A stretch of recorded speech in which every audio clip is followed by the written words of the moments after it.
Well, here we are again. It's Hotel Barracuda. It's Tuesday morning, and of course it's the Paddy Expat Club. And as always, Ron Carty here, and it's my pleasure to interview today's speaker. We got Kenno. Now, have I pronounced right? Simonsen, is that right? In Danish it would be Simonsen, yeah. Okay. Simonsen in English. Okay. Well, so please say hello to everybody. Hello. That's okay. Kenno was talking about his motorbike adventures across Thailand. Very, very interesting. A lot of interest from members. But you started off talking about you always rented the bikes. Now, why did you rent bikes? Well, when we started this 35 years ago, we didn't have any bikes ourselves. So there were no other options. It was just we got the idea we want to look a bit around Chiang Mai. Fair enough. And we rented bikes there. Okay. Do you still, if you do it now, do you still rent bikes, or have you got your own bikes now? Actually, we still rent bikes because my bike is a street bike. Okay, totally different. Yeah. Okay, we'll go on to that because you spoke about the different types of bikes that you use. Just explain something about the different types. Yeah. Actually, we started out on the Honda MTX. That was 125cc, two-stroke, water-cooled off-road bikes. They were really not strong enough for the mountains when we got on the dirt on the dirt tracks. On the main road they were okay, but on the dirt tracks they started boiling. So we switched over to Honda 250.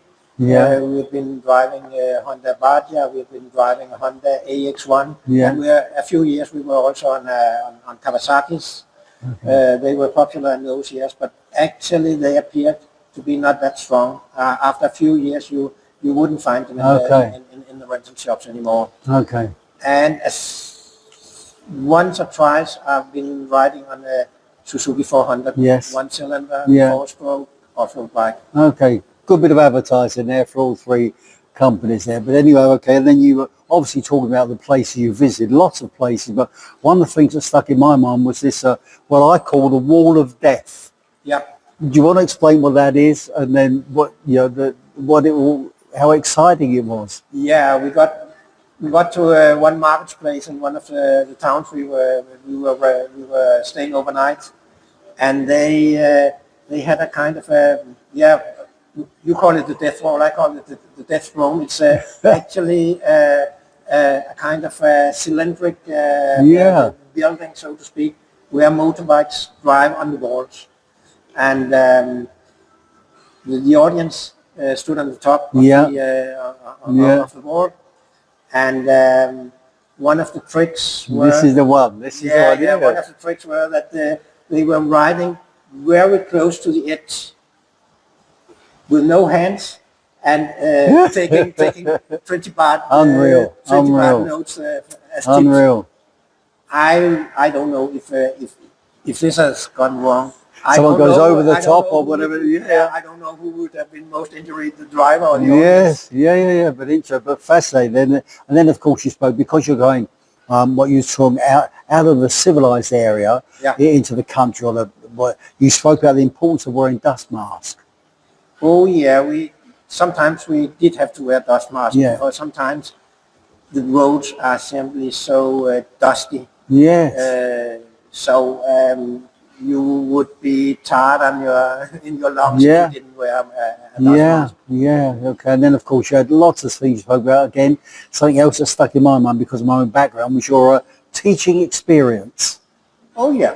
It was one time when we got to a village, and not a very small village, but one small town in northern Thailand, and we had to stop for the night. And we didn't know where there were any guest houses. Okay. But we were sitting at the marketplace there, drinking a beer, and then a guy arrived on a motorbike, and he actually was capable of speaking some English. Okay, that's important. So he told us he was a principal of a school, and asked us if we want to come and be the guest teachers in his school. So me and one of the other guys, we went to that school. We were, of course, expecting to just be a guest. You said. But no. He he was a principal, and he was also the only teacher in school. So we were placed with just one class here.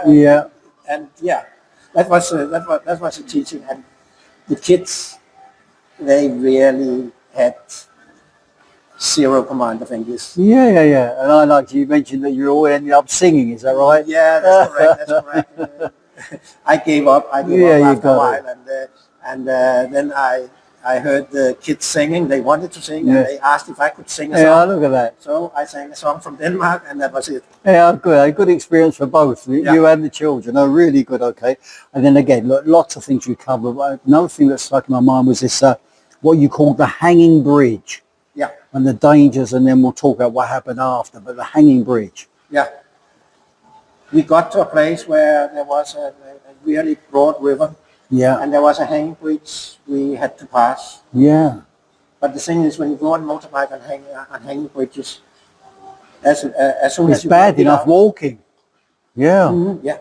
And when you get a little bit out on the bridge, it starts to go like this. So it's really a challenge to pass that on the motorbike. Yeah. No, interesting. And then of course you spoke about the rough tracks, and then back to the river again. Yeah. This river incident. Oh yeah. It was one time. One of the guys, he was a bit impatient. Yeah. From the team, and me and another guy, we wanted to have breakfast before we went on. Okay. On the track. Makes sense. But he started out by himself. We had been on that track before, so we knew there would be several rivers to pass.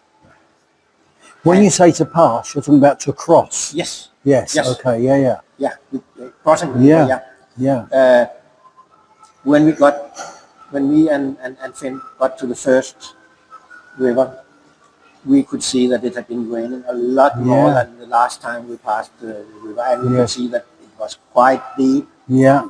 We were talking to some children that they were actually swimming in the river, and asked them, and they said, yeah, it's deeper than it's.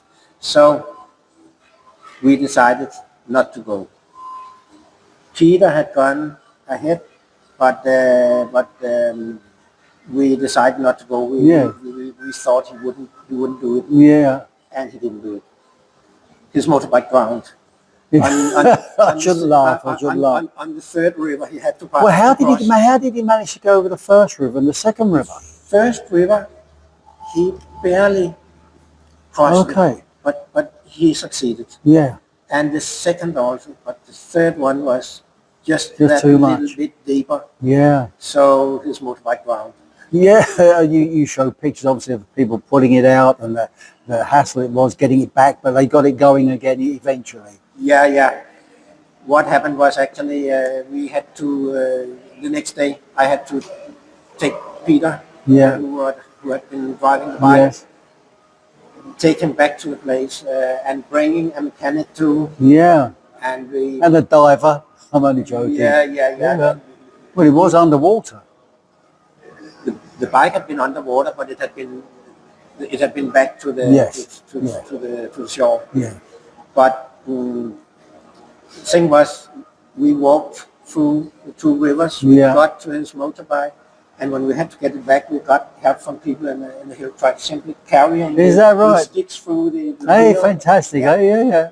So again, another thrilling adventure. Well, really good. So look, we're running out of time now. So before we go, any advice to anybody wanting to do what you've just done? I would say it's a bit easier nowadays because the dirt roads are getting shorter. Yeah. We have been doing a lot of trips from the beginning without any safety equipment, and it also was really, really hot to drive on the dirt tracks.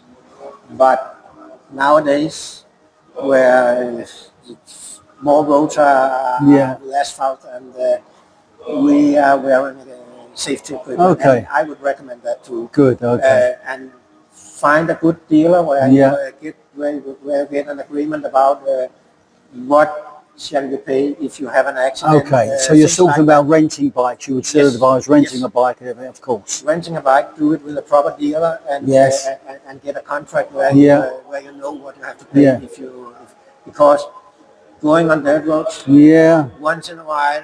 It's bad enough on the normal roads.